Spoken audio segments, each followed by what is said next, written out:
update dito sa Talisay tayo pang ngayon mga idol. Talisay Camarines Norte. Ayan,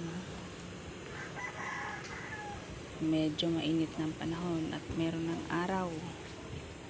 Yan, yan, yan.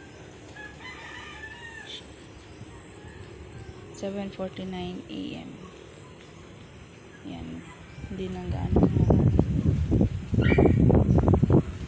mahina na ang hangin mga idol. Kagabi masyadong malakas,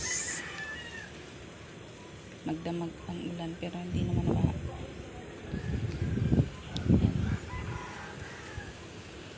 Marahil medyo naglihis na ang bagyong Umpo mga idol.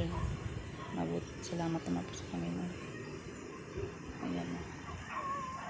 Pero still number 2 pa rin tayo mga idol, pero hindi na gaano masama ang lagay, hindi na masyadong maulan.